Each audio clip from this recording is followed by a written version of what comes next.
Mama don't allow no architecture around here. Mama don't allow no architecture around here. Oh, I don't care what Mama don't allow, gonna draw mine modern anyhow. Mama don't allow no architecture around here. Welcome to U.S. Modernist Radio, where we talk and laugh with people who enjoy, own, create, dream about, preserve, love, and hate modernist architecture, the most exciting and controversial buildings in the world. I'm George Smart. Nowhere in the world celebrates modernism better than Palm Springs, California. Every February, they have a huge architecture and design festival called Modernism Week, which actually lasts 11 days. Modernism Week is a dazzling spectacle of art, shopping, martinis, architecture, parties. Martinis. More martinis, yes. Brilliant tours, detailed exhibits, and even an In-N-Out burger, which everyone should go to on the edge of town. Now, there, the line forms at 10 a.m. and doesn't stop until they close. And it's the only place that doesn't serve martinis. That's pretty much true. But the burgers are crazy good, and they only offer like 6 things, but they offer a whole range of things on the secret menu. Secret menu, yes. Yep. So Google In-N-Out Burger's secret menu for a whole range of options. If you're into mid-century modern, this is the Olympics of all the architecture we love, an event not to be missed. And we were there talking with nearly all the keynote speakers, authors, and special guests. Yes, it's supposed to feel like the Summer Olympics, but it really kind of felt like the Winter Olympics. It was a little cool. Because it was a little chilly. But I'm Tom Goud, and George and I got to go together. It was my first year at Modernism Week, and I got to stay at the swanky Skylark Hotel every morning. Frittatas and bacon, fresh cooked, and waffles. Francisco. He yes. was our cook. Great way to start the day because you do a lot of walking when you're at Modernism Week. Support for U.S. Modernist Radio comes from Realtor Angela Roll, your special real estate agent for bringing modernist design expertise to buyers and sellers. Reach Angela at angelaroll.com. That's ROEHL, or 919-995-0550.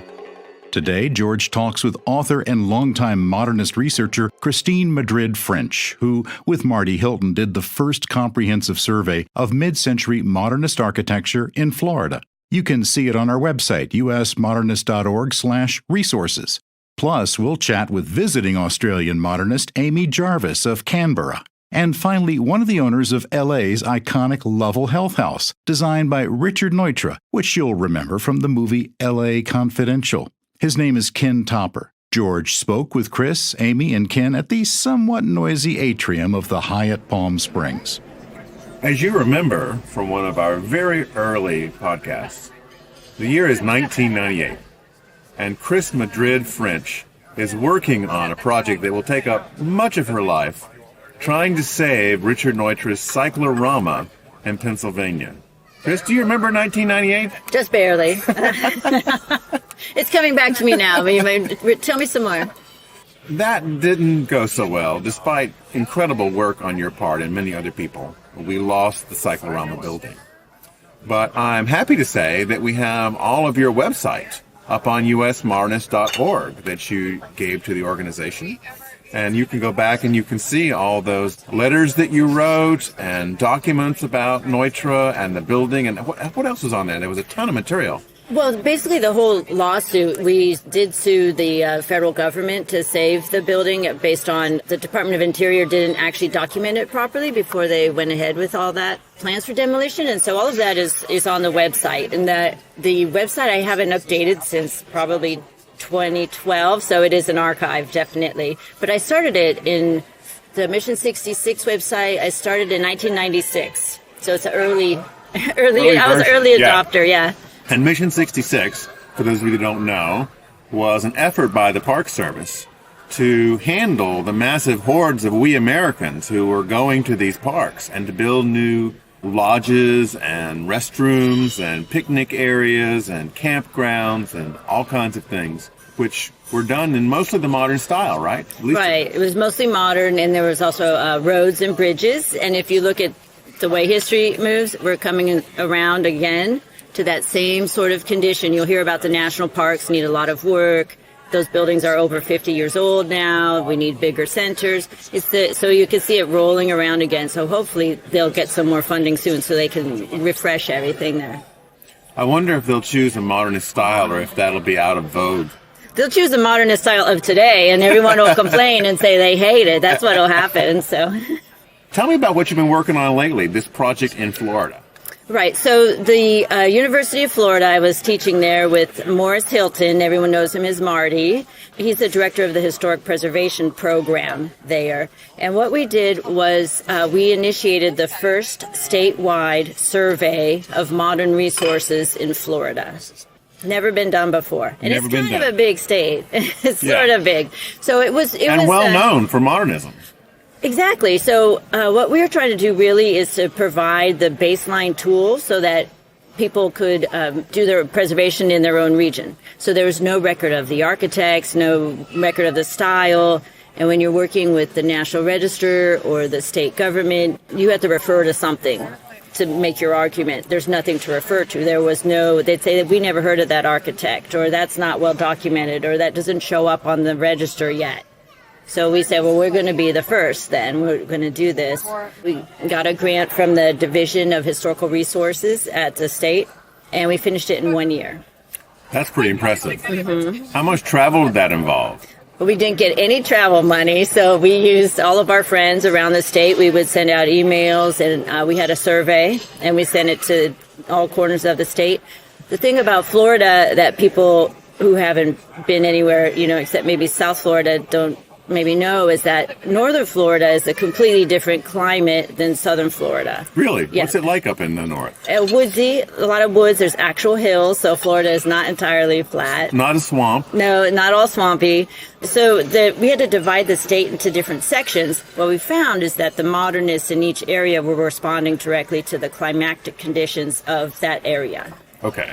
Yeah. So how would a northern modernist differ from a southern modernist? The northern modernists, actually, the architecture. And was there a civil war at any time? I know they did. They really stuck to their own areas. So the thing about northern or upper Florida, that's where the University of Florida is, and a lot of the architects who worked at the university, designed their own houses. They kind of clustered together, and the buildings there are more woodsy, as you would expect. More wood paneled on the outside, where the ones in South Florida are like that pure glass idea that you see from Paul Rudolph, which is another thing. People don't think of Paul Rudolph designing all glass houses, but he definitely did. Sure. Have you seen the one here? I'm going to. Right. Yeah, So yeah. there's one here. It's like I guess almost a demonstration house at this point that was imported from Florida on display for Palm Springs Modernism Week. Yeah, it's a really cool house. Mm-hmm. Joe King was the guy in Florida that put it together. Yeah. It was a huge effort, monumental effort, and I think more than 40,000 people saw it when it was on display in the Ringling Museum in Sarasota. Right. Starting in 2015, so it's been around a couple of years now. Mm-hmm. But it went back into storage, and then it's come all the way out here. It's kind of doing a road tour, a very slow road tour. Yeah, it is. But the thing that's great is most people know Paul Rudolph from his later years when he was the dean at Yale, and they know his brutalism, and they're familiar with that. Not everybody likes it. So Rudolph started in Alabama and then went to Florida and designed very delicate glass houses, sort of more like guest houses, like this one is.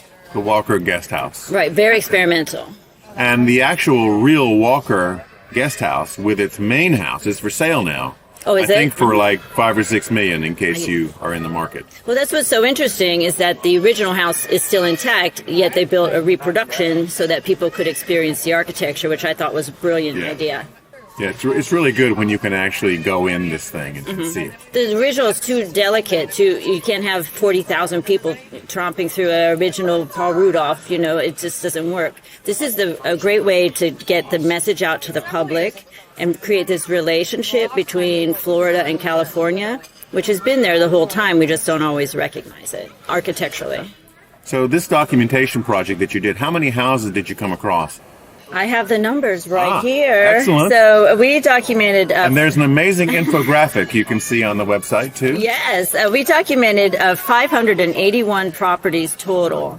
What we were looking for is 50 buildings that we called our flagship structures. And those structures best represented Florida's architecture at mid-century. So we divided those into different subcategories like commercial and spiritual, educational, recreation and tourism, of course. And then it was hard to pick 50. Yeah. Real. And, and only 581 properties in the whole state isn't that many, but it's a representative sample from each section of the state. Then for those 50, we wrote about those. What's great about that is they're symbolic properties in a way. So even if I have a small bank in a small town in Florida, I can look at that list and I can draw a direct line between the design of that bank, maybe on the beach, to the bank that showed up in Orlando, and then have a better argument for preservation.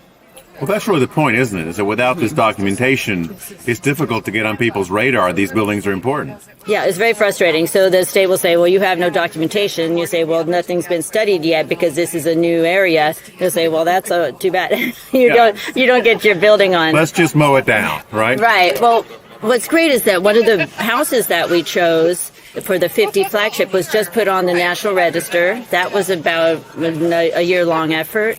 It's designed by Neil Schweitzer, who's a significant architect in the Orlando area. And it's the Goldman House, and it was just listed yesterday. And it's the first Schweitzer design listed on the National Register ever. And he probably at least did 300 structures. He also designed the Mexican Pavilion at Epcot at Walt Disney World. His firm. Really? Mm-hmm. So he did a lot. He did quite a lot of architecture, but this is his first one on the National Register, and that was coordinated with our survey work. So now communities all across Florida can go to this document. Yes, and I have a special announcement that we are going to partner the University of Florida. Marty and I would love to have you host a copy of our finished survey. It's about 100 pages. There's a lot more information that we have on the back end will be hosted at the University of Florida. Especially we're working with the geospatial department at the University of Florida so that the map and the information is interactive. Great. So you could click on something and it gets you there and you can see more about how we split up the regions. But the finished report is available and we'd love to have as many people as possible read it. Well, you can see that on usmodernist.org. Just click around and you'll be able to find it. Thank you for doing this project. It's really incredible. Yeah, it's very exciting. And we're also working on a book. It's an expansion of that. It'd be 100 architects and 100 buildings in Florida mid-century. Okay. Florida didn't have this before, and now it does. Mm-hmm. Let's go around the world to Australia, the capital of which is Canberra, not Sydney. A lot of people think it's Sydney, but it's not. I have a great crush on Marta Dusseldorp, who is an Australian actress, and I'm just mentioning that because I'm hoping she's listening.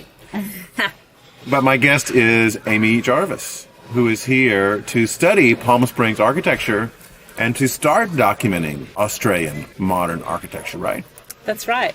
I'm here on a research fellowship, which is from the Winston Churchill Memorial Trust, which is an Australian, British and New Zealand-based foundation which was set up to honour Winston Churchill.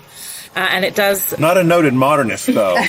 Not at all, not at all. Although we're in the right period, I guess. Okay, yes. And the Churchill Foundation provide 100 scholarships per year on any topic for people to travel overseas and learn more, to bring information back to Australia, essentially to enhance our country. And we're talking about a very small part of Australia, which is Canberra, but it is a very important part of Australia, which is its national capital. It's the capital, That's yes, right. And it is really, it's been interesting for me travelling around the US for the last couple of weeks, how few people know that Canberra is the capital of Australia. Oh, we don't know our geography. No.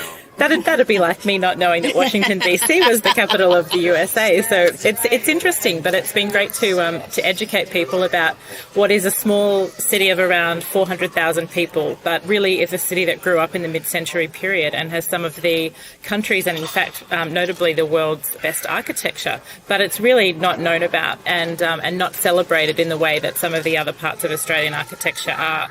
So the fellowship has brought me to the US to look at models around community community advocacy and engagement with architecture, in particular around modernism, to take back to a small festival we've set up in Australia in Canberra called Canberra Modern, which will be in its second year this year as a festival and in its third year in operation. So if you can imagine Palm Springs Modernism Week on a much smaller scale, but we're really hoping to learn from the best, which is happening here in Palm Springs and in the US, and grow Canberra Modern to be something that people travel around the world to come and visit, just like they do here in Palm Springs. Now, are you going to get Tim Ross to come do his Man About the House show at one of these? Yeah, Tim was involved in our very first festival. He gave one of his shows in University House, which is a fantastic building at the Australian National University in Canberra, 1954, designed by Brian Lewis, who was an architecture professor from the University of Melbourne. So Tim gave a show there, and he also keynoted our gala dinner, our Modernist dinner, which we hold in the Great Hall of University House. And one of your US locals, Darren Bradley, also gave a talk at that dinner and an architecture tour. So it was a great way to start bringing people who are great advocates for modernism in Australia and overseas, to start bringing those communities together and let people know a bit more about what's in their own backyard, which some people seem to forget. Mm-hmm. Tim was a guest on the podcast and was very generous in getting up at something like 5 a.m. to coordinate with our time schedule for recording. There is, 14-hour difference?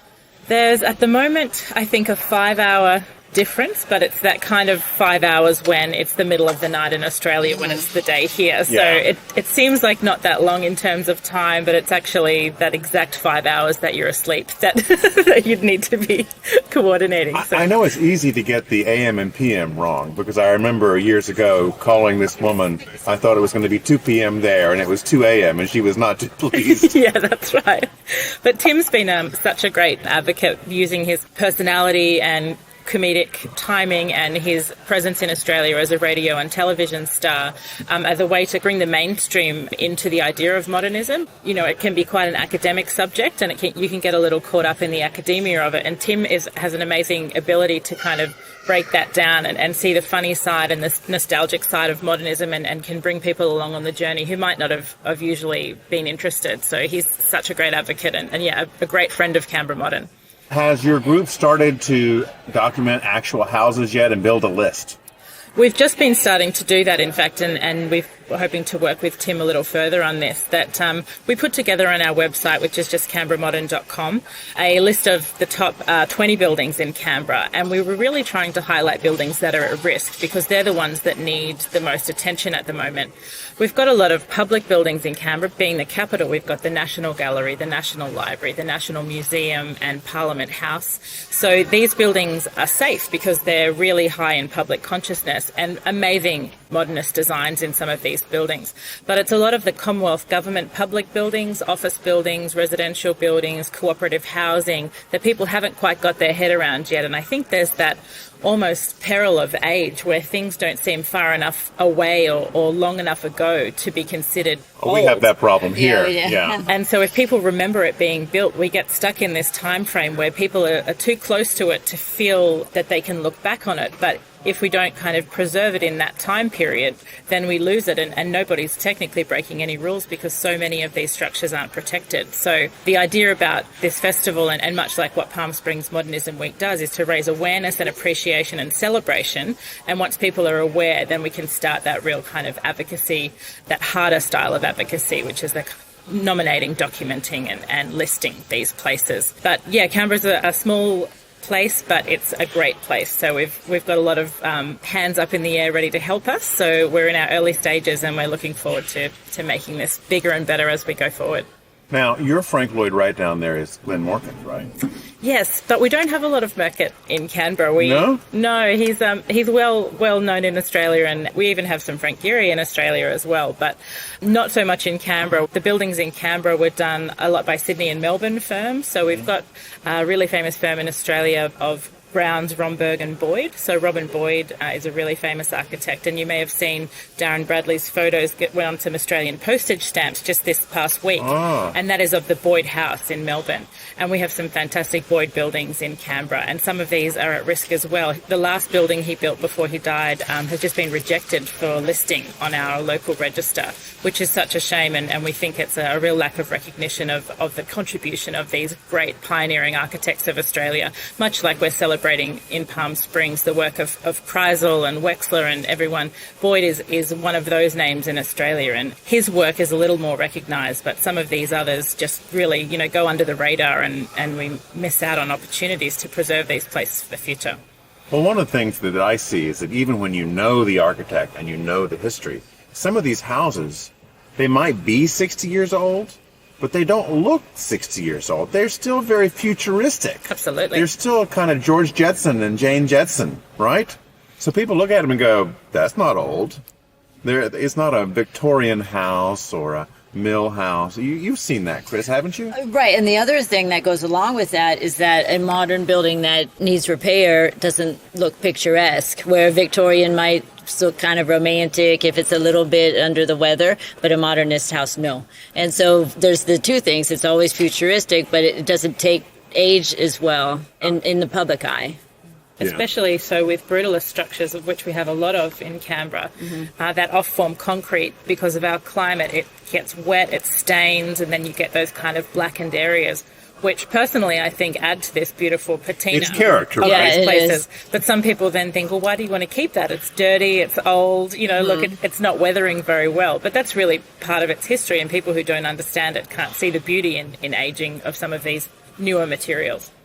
Over the last year, wasn't there a building in Sydney that they were trying to save, a brutalist building? Do you remember that one? Yeah, that's the Sirius building in the Rocks area of Sydney. So Tim Ross, who you mentioned before, has been a huge advocate for that building in particular. It's a building that was set up with public housing or government-provided housing, and it was apartment buildings. It's built in the 80s, and it's a fantastic brutalist structure, which you actually see in the same view shed as you look at Sydney Harbour, with other iconic things such as the bridge and the Opera House. And this iconic brutalist building sits within this area of really low-scale Victorian-era housing and old public buildings, pubs and things like that.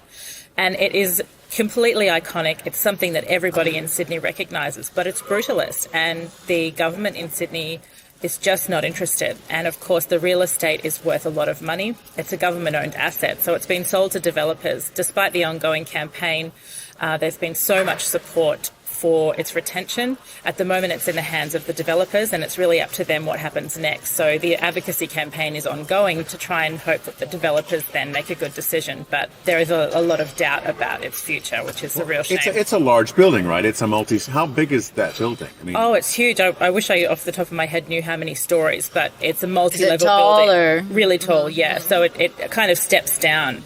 It's a really interesting building to look at. I could be wrong, but I think there was something like 70 or 77 apartments inside provided for public housing of different sizes, with amazingly designed public spaces between the apartment buildings, which encouraged the residents to come out and socialise. There was artwork and seating and things in these public areas. So it's been a real shame, because all of these people have now been dislocated into public housing across the city of Sydney. And this one in particular now remains empty for over a year and just sits there languishing until we have a decision. I wonder on its what you future. replace it with, because you've already got a building. I mean, was it leaking? Was it something wrong with it? Or just the government got tired of it? Yeah, that's a good question. I'm sure there have been issues with its maintenance, but I don't think that that's the major issue. The real estate on which it stands is worth a lot of money. You could densify a lot more there, especially if you use it as a height marker. You could really do some big apartment towers there in its place, and I think they could make a lot more use of that space from a numbers perspective. But what do you lose to bring in and gentrify the area even further with new single and double occupancy apartments and, no provision of public housing? So it's a really sad story. But Tim's been great in terms of pushing that out, and social media has been a really strong tool for that, which is fantastic. Well, as you work to document the houses in the city, Please let us know anything we can do to help you. We'll be glad to. Absolutely. And, we're really talking, as I've been moving around the US and finding out that there's these little modern groups in each city, Tucson Modern, Phoenix Modern, even Gainesville Modern Weekend. There are people like-minded all over the US, and I think one of our aims is going to be to try and start a network of getting all of these people in touch, sharing our challenges and sharing our successes, and hopefully, building a community of people who can support each other in these challenges to document, but also to save these places. Well, thank you both for joining us. It's been such a pleasure. It's been fun. Thank you so much. What a treat to be on US radio. She was surprised. I brought her in, and she says, "Are we just having a meeting?" I said, "No, it's a radio interview." So it's a big surprise. It's a podcast. It's a lot of fun. Surprise Thank guest. you.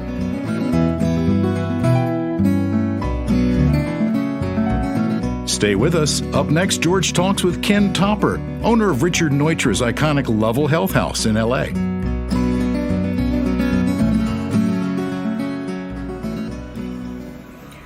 So, Ken, you're kind of married to a movie star, aren't you? I mean, the house you live in has been a celebrity for a long time.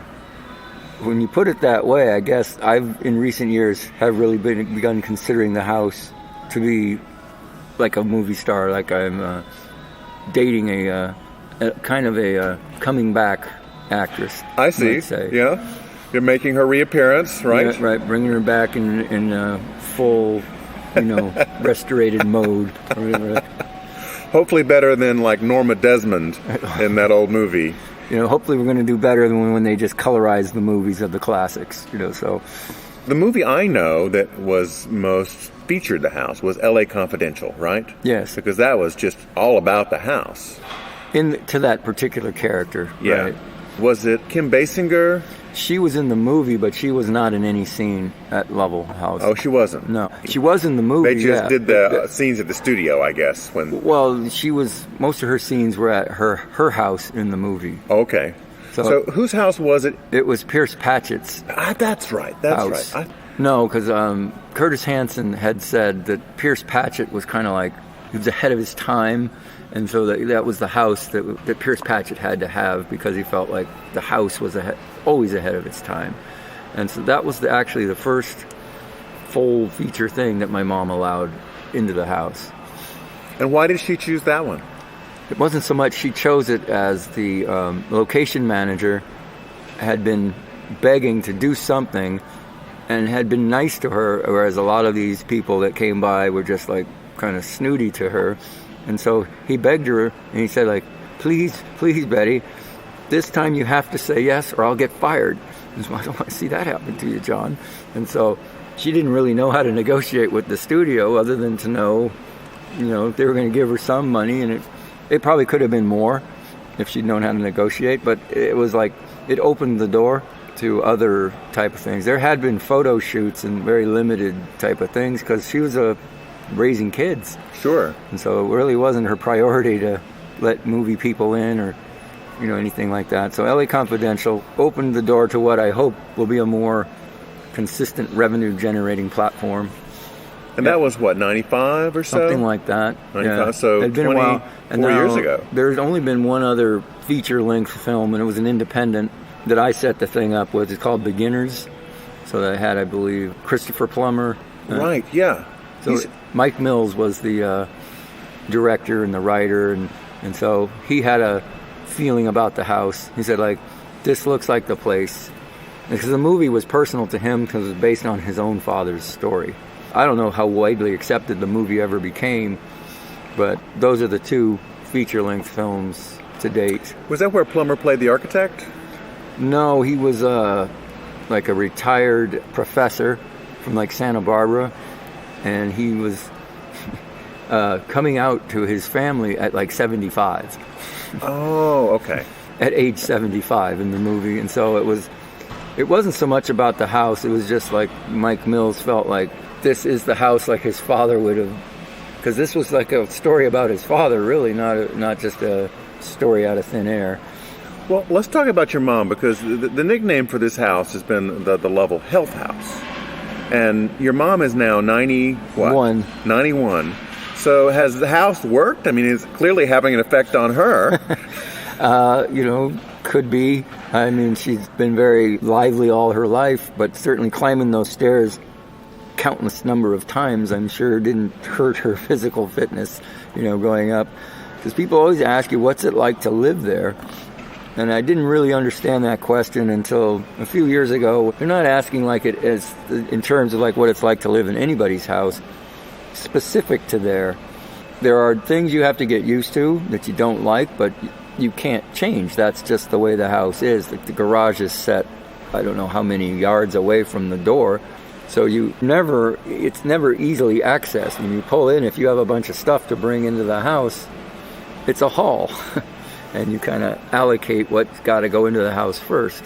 Is it frozen? Is it not? And things of that nature. And I can give you a story of why the garage is where it is, if you want that. Sure. Well, in their planning, they were trying to put it where you would logically put it, where people would go into the front door. They couldn't figure out a way to do that. And I guess as the planning went on and on and on, I think Dr. Lovell got to a point of saying, if that's what's holding you up from starting, put it anywhere. And so they just literally did put it anywhere, and it's that far away. And now there's issues because of where it is. That soil wasn't handled the same way as where the house sits. Okay. It wasn't prepared the same. In fact, it's probably the ground that they moved when they dug for the house. That's probably just loosely sitting over there, what they stuck the garage on top of. That's my guess. I don't have any facts to say that, but I do have soil analysis to say that ground was never packed. Your mom has lived in the house since 1960. Yeah, my dad bought it, or, Mom and Dad bought it, and we've That was been in Morton, there. right? Morton, right? Morton. Otherwise known as Bud. Bud, okay. Yeah. He preferred to be called Bud, as my mom called him. I just got, he's always Dad to me. How long have you lived in the house? Off and on since they moved in. I was 1 when we moved in, and I've moved out several different times, but it's always when I've needed to come home to lick my wounds, it's always been there for me. And so now it's like time to allow my mom to still live there the way she wants to live there.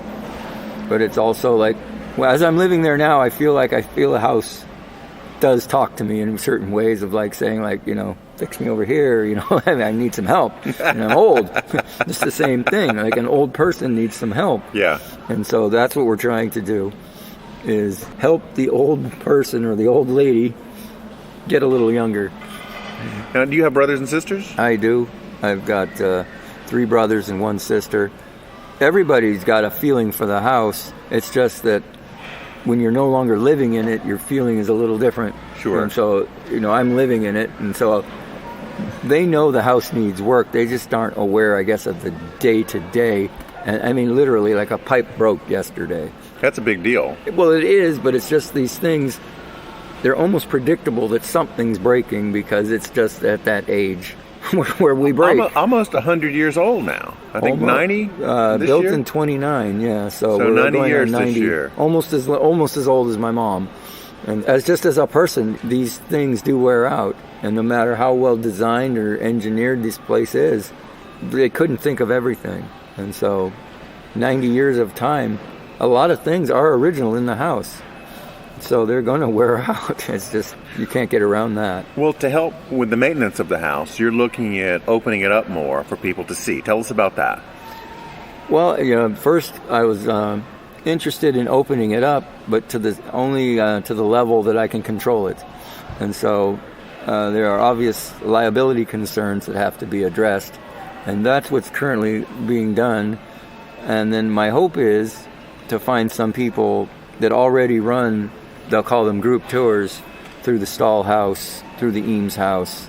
I think I had a meeting with somebody who does that very thing, and he said when he was looking at the house, because I can see this working, but more work has to happen. And I said, I'm not asking you to run people through on group tours today, because that's not realistic, because there's work being done every day.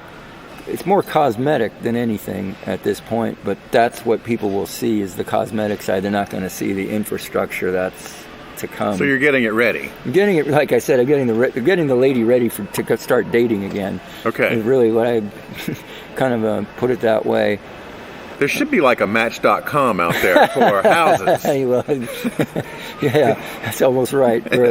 Where if you're coming to see the house pristine, we're not there. If you're coming to just see the house, and it's got some aging on it, but you dressed in a don't. sweatshirt and some old jeans and sneakers, we're ready. Well, that's really about it. It's like if you're comfortable and you have the passion about why the house is there, then you'll look past anything that's cosmetic, and that's simply that's what it is. It's just a crack or whatever, and you can still see the function and the just the minimal amount of extra add-on that there is. There's nothing. It's become ingrained in my head that if there's anything that's not like a clean line, it bothers me, because it's absorbed. I guess I've absorbed it so long. I don't quite know how to explain them, but well, it's you're married to the house, so you're going to notice it, right? But it becomes though that design is function. Yeah. It's not like there's nothing in the design that isn't part of the function. It's not like necessary for it, and that's why I think it's so important to keep it as original as you can, because like my mom said, well, how do I improve on perfection? And so that's kind of her attitude has been, just leave it alone, but if it needs a coat of paint or it needs new lipstick or whatever you want to say, that's what we're doing. I mean, that's always been her mission. Now she's not able to do it anymore, and she never was looking at it as a revenue stream, and I am. Yeah. And so well, you're going to have to, because there's a lot of restorative work that'll need to be done on it, more than just paint. Oh, yes, and painting is extensive in itself. But the interesting part of what I'm learning is, as much as you think you know the house, there's always a surprise. If you have to lift up a floorboard or look behind a wall, there's something there that you say, well, why is that there? Like it happened the other day. I knew there was an incinerator down at the kitchen level. Now I'm on the second level in what's now my bathroom, and so I wanted to put a plug from outside to inside, and the electrician's knocking on the wall. He says, I think it's hollow. Opens it up. Space about that, far apart, like what is that? 1.5 feet maybe? Yeah. Something like that. There's a brick wall. Well, the brick wall was a chimney stack. Oh. I suppose it's in the building plans somewhere, but I guess when you're in 2019, you don't necessarily think you're going to have to go back to the building plans to see what's since been covered over. It's like when they open up any old building, a lot of times they go, wow, what was that? Why did they cover that up? And that's kind of like where we're at, because I think when we took it over, we didn't really do any of these things where we thought those things were original, but they're obviously not. So you try to see as many original pictures as you can. And I understand more clearly than ever that really Dr. Lovell's philosophy was to be as wide open as he possibly could. So if something is enclosed more, that's probably somebody else's idea to close it up more, because it was really originally open all the way around. You can still see the remnants of balconies throughout, and the walls, the height of the walls with the windows added on in certain areas. So I don't think anybody, including me, would want to live the way he envisioned living. But that's why it's called the Health House. Right. It was his vision. You ask, my mom's been in it longer than anybody, but it's still the Health House. And really, that's now become my mission too, is beyond getting the old girl ready, it's the grounds around it. The whole mission was to be self-supporting in that spot. That's why he picked that spot. Was one, not upset the slope that it sits in, so it looks kind of like you slid the house in. But around it was all kinds of trees, vegetables, physical activities, everything to promote what he believed was everything we need is right here. You don't need to go anywhere else. And this is a self-sustaining organism, really. The house, the land, the trees, all of it. So that, in a nutshell, I guess, is our daily pursuit. Well, how can those people who want an informal coffee date with your returning actress, how can they get in touch with you? Best way is to email me at Lovell Health House Tours with an S at gmail.com. Lovell Health House Tours at gmail.com. That's right. And just say I'm interested in seeing the house. And these are what I call private tours. So these aren't group tours. You get me as your host, and try to keep it to your group participation down to like 5 people.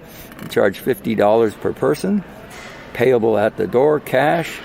And do you accept Bitcoin, gold coin, silver, anything like that? No, I don't trade in Bitcoin. I don't trade in any other forms of currency. I've had people, they go, well, I don't have $50. I said, well, get $50, and then you can. And they usually do. They run to a bank, they go borrow it from a friend or something. And I will say, though, if you're a student, we will charge you only $20. That was a mission of the late, great Julia Schulman, who impressed upon me. Don't lock out students over money. Well, you're going to have to get a little credit card swiper eventually for your phone, Ken. I mean, you've got to get into this century. Cash is king. Well, thanks so much for talking with me. I appreciate it. Well, thank you, George. Enjoyed it. Thanks for listening. Want to hang out with U.S. Modernist at Modernism Week in February next year? Send an email to george@usmodernist.org with your name and phone number. U.S. Modernist Radio is underwritten by Angela Roll, your special agent for Modernist houses. 919-995-0550. Okay, take us out, Tom. Visit usmodernist.org's massive archives to listen to past shows, discover documentation of 7,000 significant modernist houses, and access 2.5 million pages of classic 20th century architecture magazines. U.S. Modernist Radio is produced by Soundtracks Recording Studios in Raleigh, North Carolina. Our theme song was performed by George Smart and Robinson Earl. Cindy Stratton, not her real name, researches guests from her secret underground lair. U.S. Modernist Radio is a production of Modernist Archive, a nonprofit educational archive for the documentation, preservation, and promotion of modernist residential design. I'm Tom Guild. George and I'll be back soon with another Modernism Week edition of U.S. Modernist Radio.